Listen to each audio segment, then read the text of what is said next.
મધ્યપ્રદેશના હરદામાં ફટાકડાની ફેક્ટરીમાં આગ લાગી ગઈ। ફટાકડા હોવાના કારણે ફેક્ટરીમાં વિસ્ફોટ પણ થયા। ફાયર બ્રિગેડની ટીમો અહીંયા ઘટના સ્થળે પહોંચી હતી। ઘટનામાં જાનહાનિની આશંકા છે। આગમાં અનેક લોકો ફસાયા છે અને કેટલાય ઈજાગ્રસ્ત થયા છે। મધ્યપ્રદેશથી આ તસવીરો આવી રહી છે। હરદામાં ફટાકડાની ફેક્ટરીમાં અચાનક આગ ભભૂકી ઉઠી અને ફટાકડાનો સામાન અહીંયા વધારે હોવાના કારણે ફેક્ટરીમાં વિસ્ફોટ પણ થયા અને આગની લપેટો દૂર દૂર સુધી જોઈ શકાઈ હતી। ફાયર વિભાગની ટીમો અહીંયા પહોંચી ગઈ છે। આગ ઓલવવાની કામગીરી પણ ચાલુ છે। આ ઘટનામાં જાનહાનિની આશંકા સેવાઈ રહી છે કારણ કે ફેક્ટરીમાં ઘણા કામદારો હતા। અનેક લોકો ઈજાગ્રસ્ત થયા છે અને કેટલાય હજુ ફસાયેલા હોવાની પણ જાણકારી આવી રહી છે।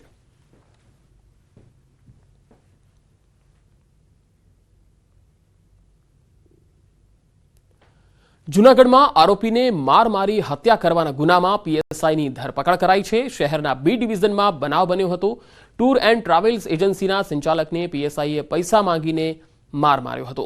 માર મારવાથી આરોપી હર્ષિલ જાદવનું મોત નીપજ્યું હતું। આરોપીએ પૈસા ન આપતા બેરહેમીથી માર માર્યો હતો। પીએસઆઈ મુકેશ મકવાણાની હત્યાના કેસમાં ધરપકડ કરાઈ।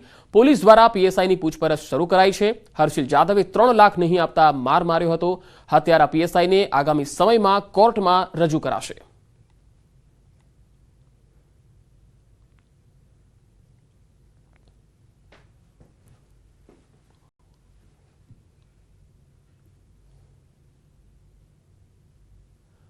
વડોદરામાં ગેરકાયદે ગેસ રિફિલિંગનું કૌભાંડનો વિડીયો વાયરલ થયો છે। શહેરના માજલપુરની ગેસ એજન્સીમાં ઘરેલું ગેસના સિલિન્ડરમાંથી બીજા સિલિન્ડરોમાં ગેસ ભરતા હોવાનો વિડીયો વાયરલ થયો। આ વાયરલ વિડીયોમાં સ્પષ્ટ જોઈ શકાય છે કે કોઈપણ જાતના ભય વગર એક સામાન્ય પાઇપથી ગેસ ભરવામાં આવે છે। મહત્વનું છે કે રહેણાંક વિસ્તારમાં આ પ્રકારના ગેસ રિફિલિંગથી મોટી દુર્ઘટના થવાનો ડર રહે છે। ગેસ એજન્સીમાં આ રીતે ગેરકાયદે ગેસ રિફિલિંગ કરાતા જિલ્લા પુરવઠા વિભાગની કામગીરી સામે સવાલ ઉઠ્યા છે। તો માજલપુરની ગેસ એજન્સીમાં ગેરકાયદે રિફિલિંગ થયું। તસવીરોમાં જોઈ શકાય છે કે ગેરકાયદેસર રહેણાંક વિસ્તારમાં જ આ રિફિલિંગથી દુર્ઘટનાનો પણ ભય રહેલો હોય છે।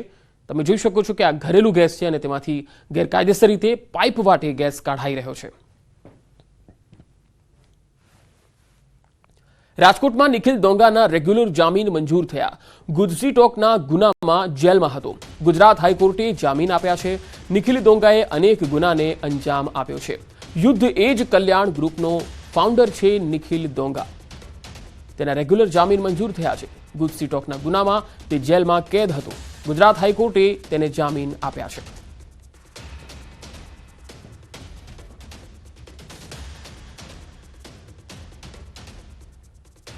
અમદાવાદ મ્યુનિસિપલ કોર્પોરેશનનું વર્ષ 2024-25 માટેનું બજેટ રજૂ થયું। સ્ટેન્ડિંગ કમિટી ચેરમેન દેવાંગ દાણીએ આ બજેટ રજૂ કર્યું।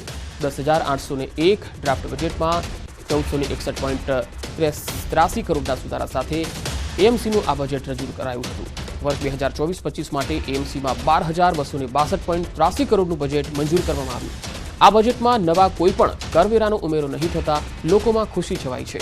આ બજેટ પ્રમાણે એડવાન્સ પ્રોપર્ટી ટેક્સ ભરનાર અને નવા વિસ્તારોમાં પણ ટેક્સ મામલે રિબેટની જોગવાઈ કરાઈ છે।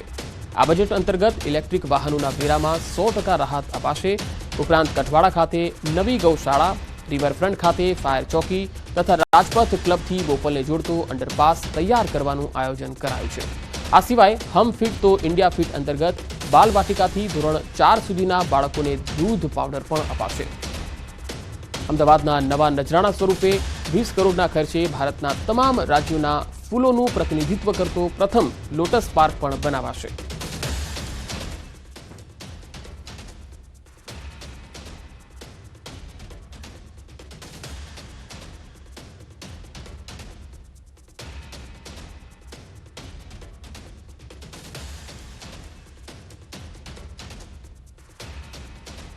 તો 20 કરોડના ખર્ચે લોટસ પાર્ક બનાવવાની પણ બજેટમાં જોગવાઈ કરાઈ છે। ઇલેક્ટ્રિક વાહનો તદુપરાંત આપણે વાત કરીએ કે સિટીની અંદર ક્લીન એર સેન્સર લગાવવામાં આવશે।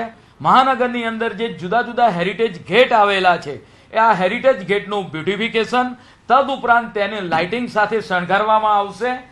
તંદુરસ્ત અમદાવાદનું નિર્માણ સમગ્ર અમદાવાદને કેમેરાની અંદર આવરી લેવામાં આવશે। હાલમાં કાંકરિયા છે, વસ્ત્રાપુર ખાતે છે, પ્રહલાદનગર ખાતે છે, એવા જ એમ્યુઝમેન્ટ પાર્ક પૂર્વના પટ્ટાની અંદર, ઉત્તરના પટ્ટાની અંદર, દક્ષિણના પટ્ટાની અંદર આગામી સમયગાળા દરમિયાન એમ્યુઝમેન્ટ પાર્કનું પણ આયોજન કરવાનું બજેટની અંદર જોગવાઈ કરવામાં આવી છે।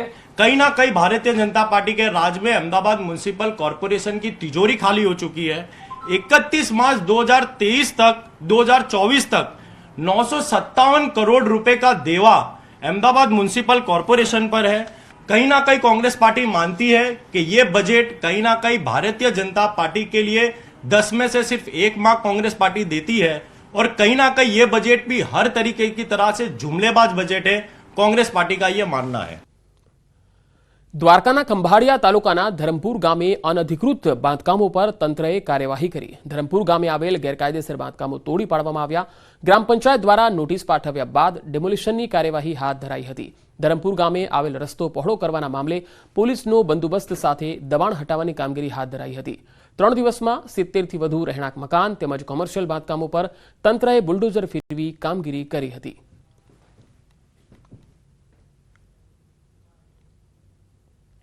જે રસ્તાનું કામ થઈ શકતું નહોતું, જે માટે ગ્રામ પંચાયત દ્વારા જે તે દબાણકારો હતા એમને નોટિસ આપવામાં આવેલી હતી અને લગભગ 70 જેટલા દબાણો જણાઈ આવતા પોલીસ વિભાગ, પંચાયત વિભાગ અને અમારા દ્વારા કાયદાની વ્યવસ્થા જળવાય તે રીતે તમામ દબાણો છે એ છેલ્લા 2-3 દિવસમાં દૂર કરવામાં આવે છે। અને હવે વાત રસ્તાની સમસ્યાની।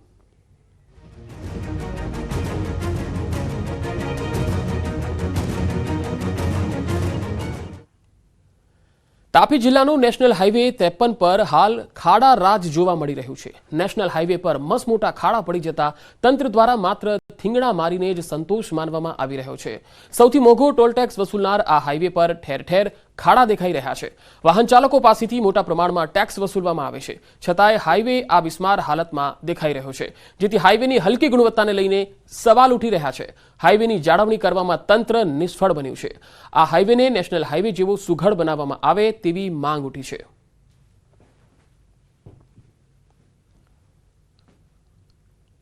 ટોલ ટેક્સ વધુ લેતા હોવાથી રસ્તા બી સારા હોવા જોઈએ એવું અમારે માનવું છે, કેમ કે રસ્તાનો સારા હોય તો પછી રાત્રે ચલાવતા ગાડી અમને અકસ્માતનો ભય સતાવે છે। તો રસ્તાઓ પર ચોમાસામાં પડેલા ખાડાઓને એમાં પણ પેવર બ્લોકથી ખાડાઓ પૂરવામાં આવ્યા છે, એના કારણે ઘણીવાર અકસ્માત થાય છે।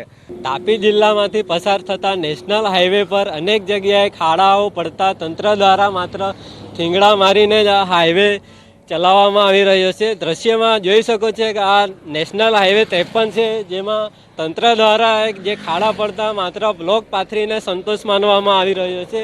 કહેવાય છે કે આ હાઈવે પર જે ટોલ નાકું છે, માંડલ ટોલ નાકું, જે ગુજરાતનું સૌથી મોંઘું ટોલ નાકું કહેવાય છે, અને છતાં પણ આ તંત્ર દ્વારા હાઈવે પર જે મોંઘું ટોલ નાકું વસૂલવામાં આવે છે, તેમ છતાં પણ આ હાઈવેની બિસ્માર હાલત દ્રશ્યમાં જોઈ શકાય છે। ખાસ કરીને આ મોંઘામાં મોંઘું ટોલ નાકું હોવા છતાં પણ આ હાઈવેનું સમારકામ યોગ્ય રીતે થતું ન હોય તેવું દેખાઈ રહ્યું છે। ત્યારે આ હાઈવે ખાસ કરીને જે નેશનલ હાઈવે 53 તરીકે ઓળખાય છે, પરંતુ નેશનલ હાઈવે જેવી સ્થિતિ આ હાઈવેની હાલ તો દેખાઈ રહી નથી અને નેશનલ હાઈવેની ઓળખ આ રસ્તો ગુમાવી રહ્યો છે તેવું દ્રશ્યમાં જોઈ શકાય છે। હેમંત ગામિત, ન્યૂઝ 18 ગુજરાતી, તાપી।